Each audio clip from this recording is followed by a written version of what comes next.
नमस्कार दोस्तों, मैं आपका फिर से स्वागत करता हूं अपने यूट्यूब चैनल में जिसका नाम मनु कोचिंग सेंटर। आज हम बच्चों आपके सामने 10वीं क्लास के 2022 से 23 ठीक है ना 2022 से 23 सत्र के मॉडल पेपर के बारे में बात करेंगे। तो आपको दिखाया रहा होगा स्क्रीन पर प्रदर्शित ठीक है ना। प्रश्न पत्र कक्षा 10 विषय गणित, समय 3 घंटे 15 मिनट, पूर्णांक है 70।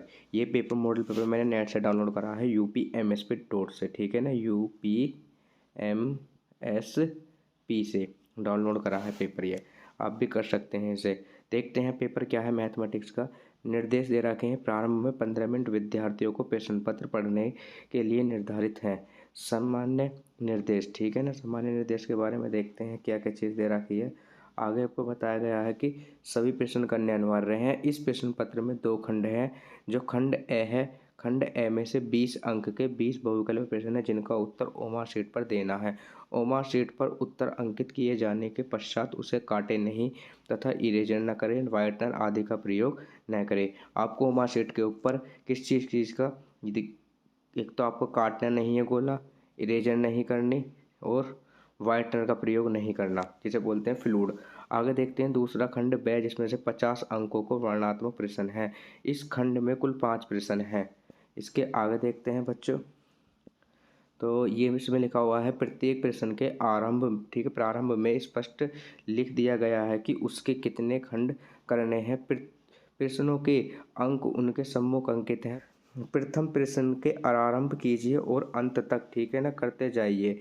उस प्रश्न, यहाँ पे क्या आएगा बच्चों, यहाँ आएगा प्रश्न। उस प्रश्न पर समय नष्ट मत कीजिए। आपको बच्चों क्या करना है, एक क्वेश्चन शुरुआत करने लास्ट तक करते हो जाना है। अगर आपको कोई क्वेश्चन नहीं आता तो आप बीच में से छोड़ सकते हैं ठीक है। आगे मैं आपको दिखाता हूँ पेपर ठीक है। ये लिखा हुआ है आपको, पहला जो खंड है वो होगा, देखो क्या है यहाँ पे, बहुविकल्पीय प्रश्न। पहला विकल्प आपके सामने क्या है, एक परिमेय संख्या का दशमलव प्रसार सदैव होता है। जो परिमेय संख्या होती है, जो P/Q की फॉर्म में होती है, उसको कहते हैं परिमेय संख्या ठीक है। इसका दशमलव प्रसार कैसा होता है, सदैव शांत होता है ठीक है। तो ठीक है, दूसरा ऑप्शन पढ़ते हैं क्या लिख रहा है, एक शून्योत्तर ठीक है ना परिमेय संख्या और एक अपरिमेय संख्या का गुणनफल होता है। मतलब बच्चों क्या करना चाहिए, परिमेय संख्या जैसे मैंने लिखी है आपके सामने, जैसे मैंने लिख दिया 2 में ये 2/1 ये परिमेय संख्या है, इसमें एक मैंने अपरिमेय संख्या की गुणा कर दी ठीक है। तो जब परिमेय संख्या के अपरिमेय संख्या गुणा करते हो तो क्या आता है, सदैव 2/√3। तो परिमेय संख्या की जब अपरिमेय संख्या गुणा होती है सदैव क्या आता है, सदैव एक अपरिमेय संख्या आती है। इसलिए ऑप्शन नंबर 1 इसका सही है। आगे देखते हैं रेखाओं x बराबर 0, 2x प्लस का 3y प्लस के 12 का प्रतिच्छेद बिंदु। हमें बताना प्रतिच्छेद बिंदु क्या होगा बच्चों इसका। तो प्रतिच्छेद बिंदु निकालना कोई दिक्कत नहीं है। देखो मैं आपको बताता हूँ कैसे निकालना है आपको। ये इक्वेशन लिखी हुई है आपके सामने, 2x प्लस का 3y और इज इक्वल टू में 12 ठीक है। जब आप x की जगह 0 रखोगे ठीक है ना, x की जगह क्या रखोगे 0, तो 2 × 0 प्लस के 3y और इज इक्वल टू में 12 ठीक। तो आप देख रहे होगे तो ये 0 बन जाएगा, 2 की मल्टीप्लाई 0 में 0 होगा, इज इक्वल टू 12। तो इसे 3 से आप इसे डिवाइड कर दो, क्योंकि मल्टीप्लाई में क्या पहुंच जाएगा, डिवाइड में पहुंच जाएगा। तो 3 से भाग कर कितना आ जाएगा, ये 4। तो हमने क्या देखा, बिंदु क्या बन के आए हैं, x का मान क्या था यहाँ पर 0 था ठीक है, और ये x का मान क्या है 0 और y का मान क्या निकल कर आया है 4। तो बिंदु बन गया हमारा 0,4। सेकेंड ऑप्शन ठीक है इसका बिल्कुल ठीक है। आगे देखते हैं बच्चों, ये देखिए आगे क्वेश्चन लिख रहा है, वह बड़ी से बड़ी संख्या जिससे 70 और 125 को विभाजित करने पर शेषफल क्रमशः 5 और 8 प्राप्त होता है। 70 और 125 को विभाजित करने पर बड़ी से बड़ी संख्या का मतलब बच्चों क्या हुआ, HCF ठीक है।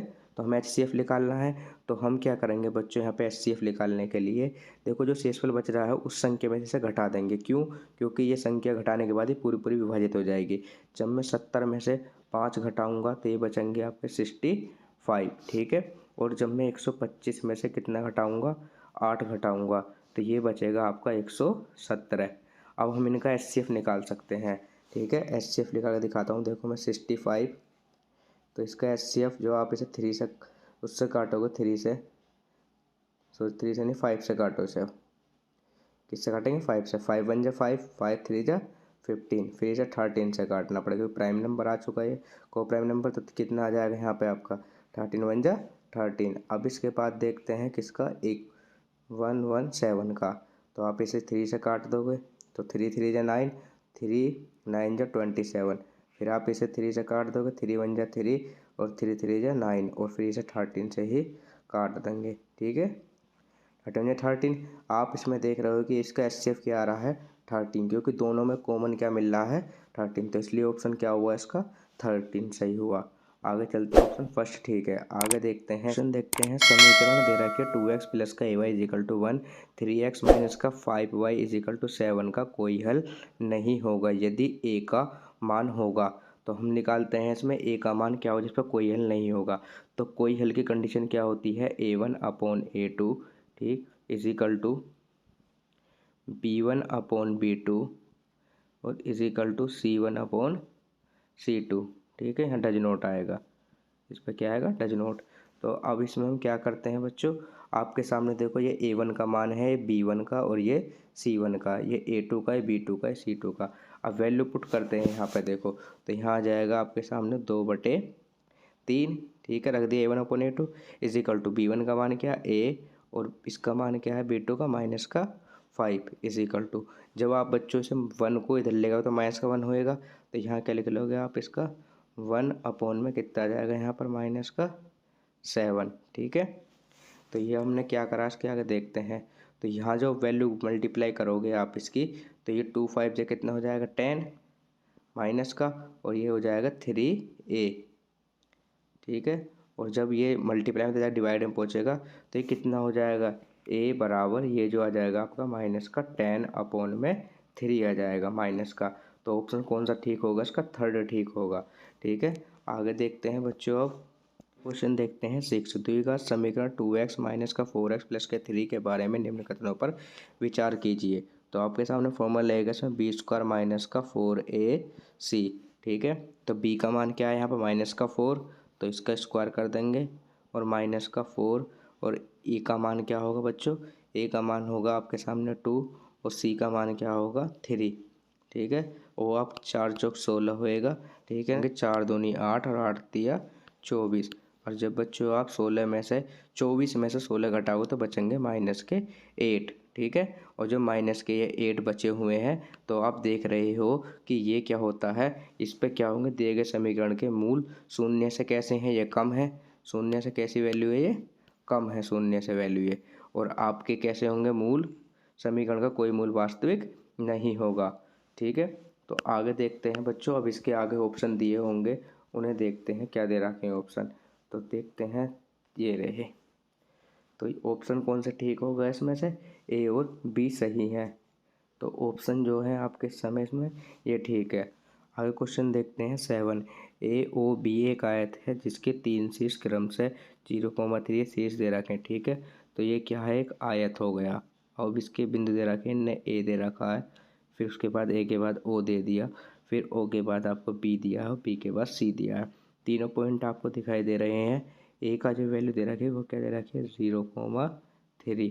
ठीक है, ई का पॉइंट भी क्या है 0,3, और इसका पॉइंट क्या दे रखा है इसने 5,0।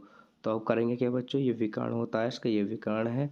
ठीक है, तो हम विकर्ण की हमें क्या पूछिए इसने, इसका विकर्ण ज्ञात करना है, तो हम यहाँ से निकालते हैं ए बी।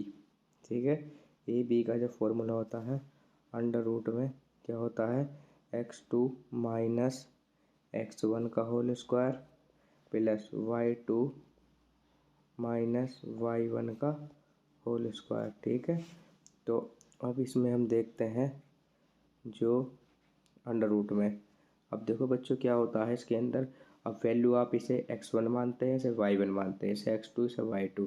ठीक है, नहीं तो आपका जो फॉर्मूला है x1 y1 और x2 y2, तो ये आ जाएगा 5 माइनस 0 का होल स्क्वायर और प्लस के ये आ जाएगा आपका 0 माइनस 3 का होल स्क्वायर। तो नीचे करते हैं, देखो बच्चों अब कितना आ जाएगा यहाँ पर, ये आ जाएगा आपका 25 और प्लस का यहाँ आ जाएगा 9, और 25 और 9 आप जोड़ोगे जब तो कितने बैठेगा 34, कितने बैठेगा 34। तो ऑप्शन नंबर थर्ड ठीक है इसका, कौन सा ऑप्शन नंबर आएगा बच्चों, थर्ड ठीक होगा ऑप्शन नंबर। आगे देखते हैं सवाल। तो आगे बच्चों क्वेश्चन देखते हैं 8। यदि समीकरण एक्स स्क्वायर के एक्स माइनस के 5/4 इक्वल टू 0 का एक मूल कितना है? 1/2। तो के का मान है, अब ये चार ऑप्शन दिखाई दे रहे हैं, 2 होगा, माइनस का 2, या 1/4, या फिर 1/2। ठीक है, तो अब मैं दिखाता हूँ हल करके आपको क्वेश्चन को। समीकरण क्या लिखी हुई थी आपके सामने? एक्स स्क्वायर प्लस का के एक्स और माइनस का 5/4 इज इक्वल टू में 0 था। तो बच्चों ये जो मूल दे रखा है आपको, ये किसका मान है?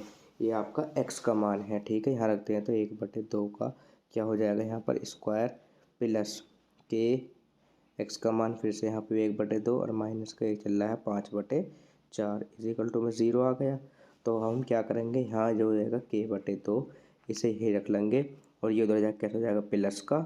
ठीक है, ये माइनस का तो हो जाएगा प्लस का, और ये जो होएगा ये हो जाएगा माइनस का आपका। ठीक है, माइनस का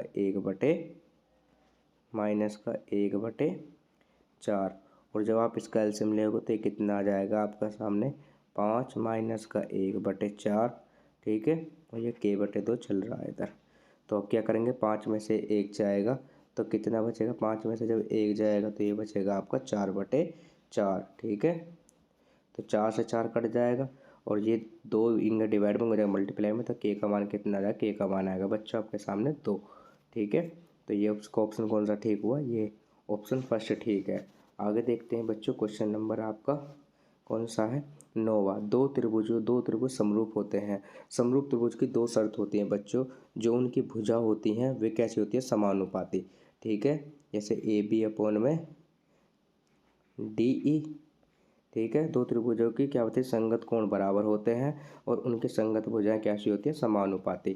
ठीक है, अगर आपसे पूछता है यहाँ पर सर्वांग समता, तो संगत कोण क्या होंगे? बराबर होंगे, भुजा भी क्या होंगी? बराबर होंगी। इसलिए इसके दोनों ऑप्शन ये क्या हुए?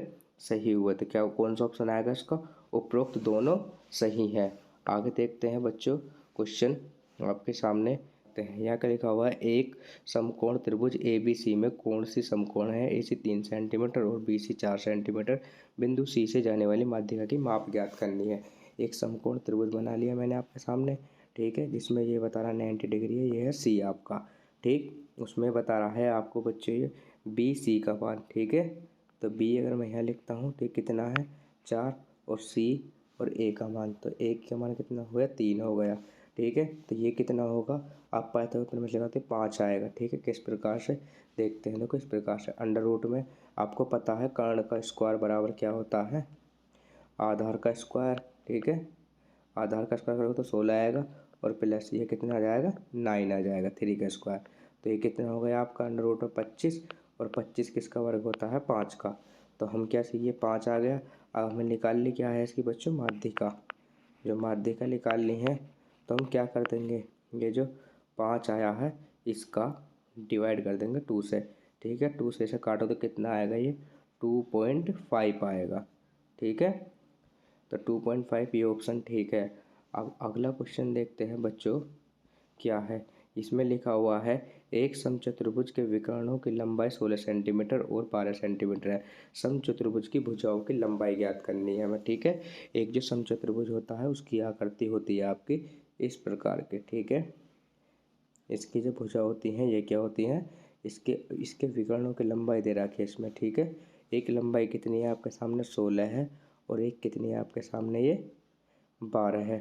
ठीक है, तो हम क्या करेंगे, विकर्ण जो है समकोण पर काटता है, तो ये भुजा कितनी होगी? 6। ये भुजा 8 होगी। फिर से बच्चों, अब जैसे ही समकोण के सामने क्या होता है?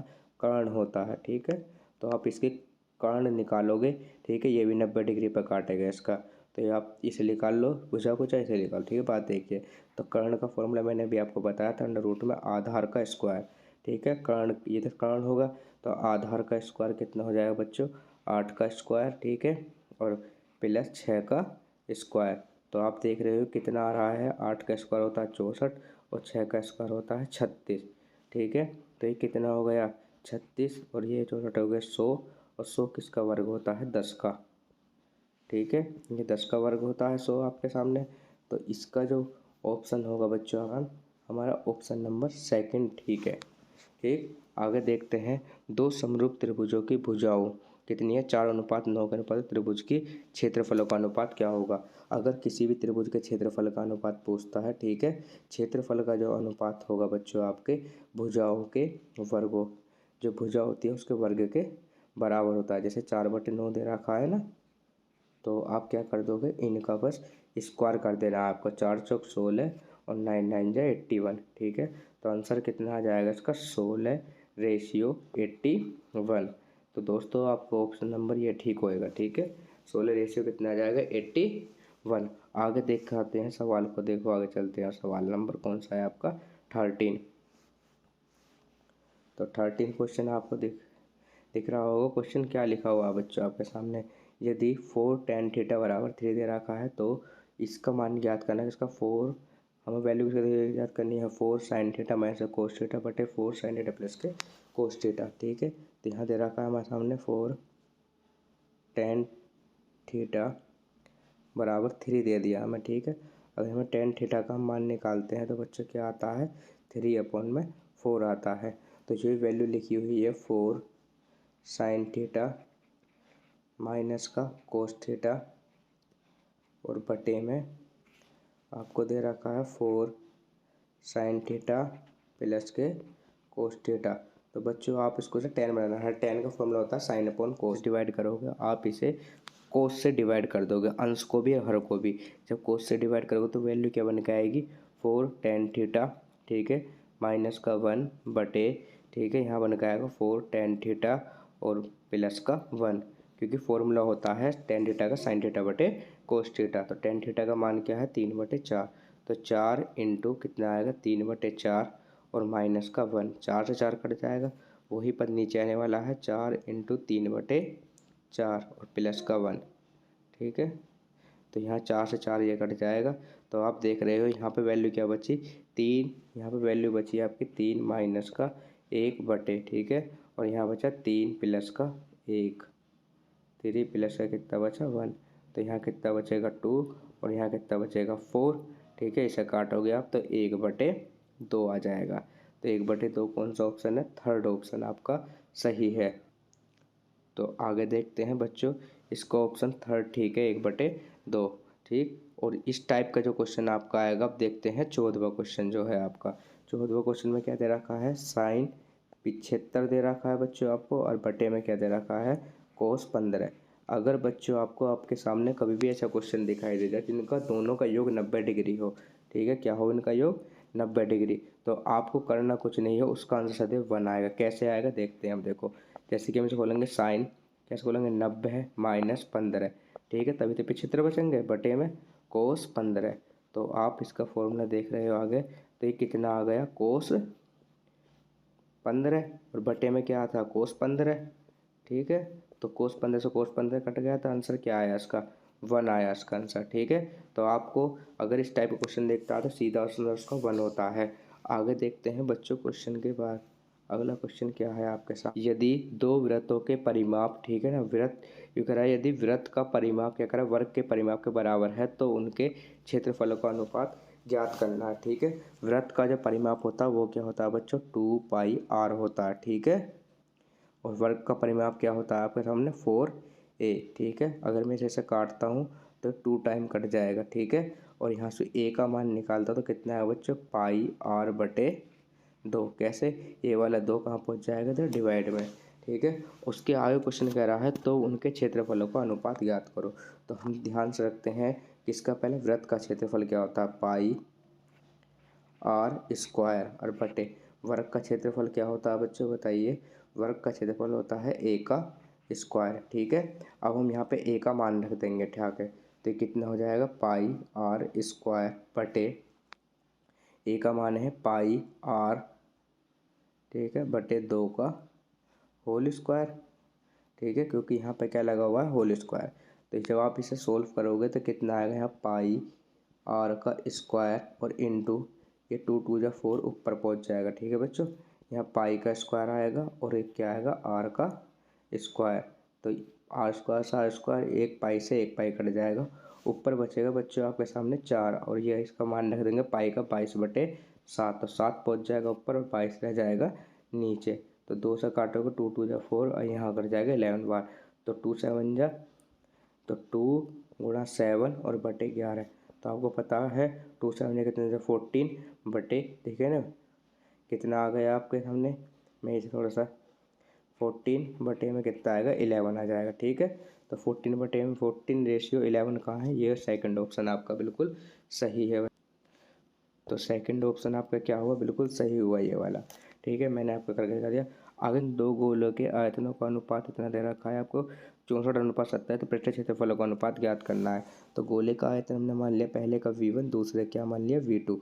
आयतन दे रखा है ना 64/27, ठीक है 27। अब देखते हैं फॉर्मूला होता है बच्चों 4/3 पाई, ये कांस्टेंट है तो R1 की क्यूब, ठीक है। यहाँ आ जाएगा 4/3, ये आ जाएगा पाई R2 की क्यूब, और यहाँ चल रहा है आपको 64, आपको पता है 4 का क्यूब होता है, और ये किसका क्यूब होता है 3 का क्यूब होता है, तो मैं इसे होल क्यूब लिख सकता हूँ, ठीक है। तो ये 4/3 पाई ये कट जाएंगे, यहाँ आ जाएगा R1/R2 की होल क्यूब बराबर में 4/3 की होल क्यूब। तो 3 क्यूब होल क्यूब से होल क्यूब खत्म। तो यहाँ क्या आ जाएगा बच्चों, R1/R2 की जो वैल्यू है वो कितनी आ गई, 4/3 आ गई। और हमें वैल्यू पता है, पृष्ठ क्षेत्रफलों का अनुपात पूछा है। गोले का पृष्ठ क्षेत्रफल क्या होता है 4 पाई R1 का स्क्वायर, इसका होता है 4 पाई R2 का स्क्वायर। 4 पाई से 4 पाई खत्म। जब बच्चों आप R1/R2 का मान रखोगे, कितना R1/R2 का मान 4/3, ठीक है, यहाँ रखोगे 4/3, और इसका जब स्क्वायर करोगे आप तो कितना आएगा 16/9, ठीक है बच्चों, कितना आया 16/9। तो 16:9 कहाँ है इसमें, 16:9 देखो ये रहा, 16:9 सॉरी 4th ऑप्शन है, मैं आपको दिखाता हूँ साफ करके। 16:9 ये आपका इसका क्या आएगा 17 क्वेश्चन नंबर है। इस पर लिखा हुआ है 1 से 10 तक की धनात्मक विषम संख्याओं का समांतर माध्य। 1 से 10 तक की धनात्मक विषम संख्याओं का समांतर माध्य क्या होगा बच्चों, विषम संख्या होती है 1 होएगी, फिर 3 होएगी, फिर 5 होएगी, फिर 7 होएगी, फिर उसके बाद 9 होएगी, ठीक है। और बटे में क्या आ जाएगा आपके सामने 5, क्योंकि 1 2 3 4 5 संख्या है। फॉर्मूला क्या होता है, पदों का योग बटे पदों की संख्या। ये विषम संख्या है, 5 संख्या है, इन्हें सभी जोड़ने का कितना आएगा आपके सामने 25, और बटे में ये कितना जाएगा 5, उससे काटो तो कितना जाएगा 5, ठीक है। इसका ऑप्शन क्या होगा 5। आगे देखते हैं इसका ऑप्शन है क्या, चौथा ऑप्शन, ठीक है ये 5। तो आगे देखते हैं माध्यिका को आलेख्य विधि द्वारा निम्न में से प्राप्त किया जाता है, त्वरण के द्वारा प्राप्त किया जाता है, ठीक है, ऑप्शन फर्स्ट है, ठीक है। आगे देखते हैं बच्चों कुछ परीक्षणों के माध्य दे रखा है ना 27, बहुलक 45, और माध्यिका दे रखी है, आपको पूछ रहा क्या होगी, ठीक है। इसका जो फॉर्मूला होता है देखो बच्चों, बहुलक को लिखते हैं MO से =, ठीक है 3, ये होती है आपकी माध्यिका मतलब ME, और माइनस का होता है 2 समांतर माध्य, ठीक है।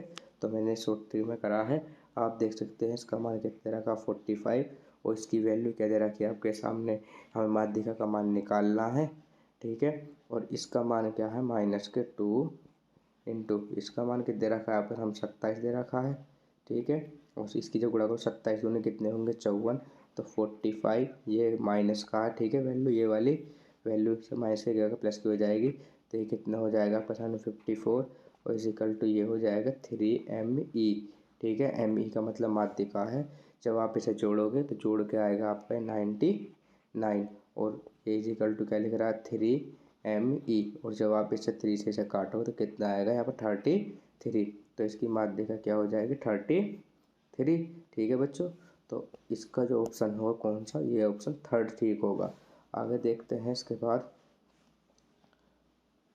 20 ये बच्चों आपका लास्ट क्वेश्चन है इसका, ठीक है। तो लास्ट क्वेश्चन क्या है, वर्गीकृत आंकड़ों की, ठीक है ना, से अधिक प्रकार की और कम प्रकार के संचय बारंबारता वक्रों के प्रतिच्छेद बिंदु के क्या रहा भुज से आंकड़ों से प्राप्त होने को क्या कहते हैं, माध्यक बोलते हैं। उसे क्या बोलते हैं बच्चों, माध्यक, ठीक है। तो ये आपने देखा है, ये मैंने आपको सारे विकल्प जो है 20 के 20 बता दिए हैं, सोल्व कर कैसे होंगे दोस्तों, है आपको खंड पे, ठीक है। 20 ऑप्शन हो चुके हैं। इसमें कह रहा है 2 क्रमागत धनात्मक पूर्णांकों का गुणनफल 2 से विभाज्य है, यह कथन सत्य है, यह सत्य कारण दीजिए। कोर्ट का क्वेश्चन दे रखा है, इसकी वीडियो 2 से पार्ट 2 में डालूंगा मैं, ठीक है बच्चों। पार्ट 2 आप कमेंट कर देना सर, आप पार्ट 2 डाल दीजिए, तो मैं कि इसका सॉल्यूशन पूरा आपको पार्ट 2 में डाल दूंगा, ठीक है। अगला क्वेश्चन दे रखा है, शंकुआकार बर्तन के आंतरिक व्यास दे रखा है, ऊंचाई दे रखी है, पानी से भरा हुआ जाता है बेलनाकार पात्र में, ठीक है। तो इसके आगे देखते, इसके आगे ये क्वेश्चन है आपका, ठीक है। तो इसमें आप क्या देख रहे हो, डाले गए पानी की ऊंचाई ज्ञात करनी है। ये क्वेश्चन आपका किससे आया है, समांतर माध्य से। ये इसमें क्या दिए, वर्ग अंतराल दे रखे हैं और ये बारंबारता दे रखी है, ठीक है। तो माध्य का के आपको समांतर माध्य फॉर्मूले याद करने हैं और इन्हें किया गया में क्या करना है, इनका समांतर माध्य मान निकाल के गुणा करके इन्हें ऐड करके मैं इसे क्वेश्चन करा दूंगा आपको, ठीक है। उसके बाद पार्ट 2 में, परंतु फिर ये रेखाखंड के अनुपात विभाजित करता है, के का मान पूछ रहा, संदेह किया है। उसके आगे क्वेश्चन देखते हैं बच्चों, ये आगे क्वेश्चन दे रखा है, ग्राफीय विधि से जांच करना रैखिक समीकरण को, ठीक है ना। समीकरण दे रखा है, ग्राफीय विधि से हल करो इनका। संख्याओं का वर्गों का अंतर इतना, छोटी संख्या बड़ी संख्या के 8 गुने संख्या ज्ञात कीजिए। 4 अंक का प्रश्न है, ठीक है। उसके आगे दे रखा 4 सेंटीमीटर त्रिज्या के 6 सेंटीमीटर त्रिज्या संकेंद्रीय वृत्तों को स्पर्श करने वाली रचना की लंबाई की माप करनी है। कितने का, आपका 4 नंबर का, ठीक है। ये आपका रचनाएं वाले चैप्टर से है, तो इसे भी मैं आपको करा दूंगा, ठीक है। आगे देखते हैं बच्चों, ये इसके आगे क्वेश्चन दे रखे हैं, दो खंभों की जिनकी ऊंचाई 6 मीटर 11 मीटर तथा समतल भूमि पर खड़े हुए हैं बिंदुओं की दूरी 12 मीटर है, तो इसकी ऊपरी दूरी, ऊपरी सिरे की दूरी ज्ञात कीजिए। ये भी 4 नंबर क्वेश्चन है। फिर क्वेश्चन आपका बच्चों आ चुका है, ये किससे, ठीक है। इसमें जो आपको ज्ञात करना है, क्या करना है, माध्य ज्ञात करना, मतलब माध्यिका ज्ञात करनी है। 4 नंबर का प्रश्न बच्चों आपके सामने ये आ गया एक, ठीक है। 4 और 2 का ये आ गया, 4 और 2 6 नंबर। आगे देखते हैं बच्चों, 6 नंबर का आपने प्रश्न देख लिए हैं, तो चलते हैं। तो नीचे दिए गए किस में दे रखा है, इसका माध्यक दे रखा है, इसने एक्स वाई का मान पूछ रहा है। तो 6 नंबर पीछे हो गए थे, 4 नंबर, ये टोटल 10 नंबर का आपका किस में आता है, स्टैटिक्स में से, ठीक है, जिसे बोलते हैं सांख्यिकी, ठीक है। तो आपको ये बच्चों चैप्टर जो है बहुत ही ध्यान से मजबूत तरीके तैयार करके जाना है, ठीक है। बिल्कुल भी टफ नहीं है, आपको इसमें समांतर माध्यम, माध्यिका और बहुलक 3 ये टॉपिक पढ़ के जाने हैं और आपके आपके 10 नंबर पक्के, ठीक है। उसके बाद देखते हैं 2 समीकरण दे रखी है, क्या करनी है हमें, ये हल करनी है, ठीक है। और या फिर इसकी जगह आप क्वेश्चन कर सकते हो, अगर आपको ये नहीं करना तो ये क्वेश्चन दे रखा है इसने किसना, 3 वर्ष पूर्व, ठीक है ना, रहमान की आयु वाला क्वेश्चन, 5 वर्ष, उसके पश्चात योग कितना देता है, 1/3 था, वर्तमान आयु ज्ञात कर। बहुमंजिला वाला क्वेश्चन है ये आपका चैप्टर से दे रखा, ठीक है, बहुमंजिला वाले। और उसके बाद भूमि के, ठीक है, इससे क्वेश्चन 100% एक क्वेश्चन आता है 6 नंबर का, ठीक है। ये जो क्वेश्चन है आपका बच्चों किससे है, हाइट एंड डिस्टेंस, इसी का नाम बदले, ठीक है, जिसे त्रिकोणमिति का अनुपयोग कर दिया गया है अब। उसके बाद आगे तुम्हें क्वेश्चन जो दे रखा है बच्चों, ये क्वेश्चन दे रखा है आपके सामने, एक बर्तन को, ठीक है ना, एक बर्तन एक उल्टे शंकु की ऊंचाई तथा उसमें 8 सेंटीमीटर है, उसके ऊपर से खुला हुआ है और उसका शीशे से कुछ भाग रहा, ठीक है। तो ये आपको जो है आगे देखते हैं नेक्स्ट, ये आपके सामने लास्ट है, ठीक है बच्चों, पेपर का। तो इसमें से कह रहा है, इसमें क्वेश्चन कौन से चैप्टर से आया हुआ है, ये आपका संबंध, ठीक है ना। ये आ रहा है गोली, कह रहा है गोलियां जिनमें से 0.5 का त्रिज्या डाल जाती है, चौथाई पानी बाहर डालने पर संख्या ज्ञात कीजिए, कितनी गोले ले, गोले को पिघलाकर, ठीक है, कांच का ये बनाया गया व्यास की लंबाई, ये क्वेश्चन भी आपको कितने नंबर का है, 6 नंबर का। आप बच्चों पढ़ लेना क्वेश्चन को, ठीक है, क्योंकि वीडियो बहुत लंबी हो चुकी है। तो दोस्तों यदि आपको मेरी वीडियो अच्छी लगी हो और मैं इस नेक्स्ट पार्ट 2 में इन क्वेश्चनों का सॉल्यूशन डालूंगा आपके सामने, ठीक है। यदि आपको मेरी वीडियो अच्छी लग रही हो तो वीडियो को लाइक करें और चैनल को सब्सक्राइब करें और अधिक से अधिक अपने दोस्तों को इस वीडियो को शेयर करें, क्योंकि बच्चों अगर आप भी इस वीडियो को शेयर करोगे तो आपके दोस्त भी पढ़ पाएंगे अच्छी तरीके से। मिलता हूँ नेक्स्ट वीडियो में, thank you, take care, bye bye.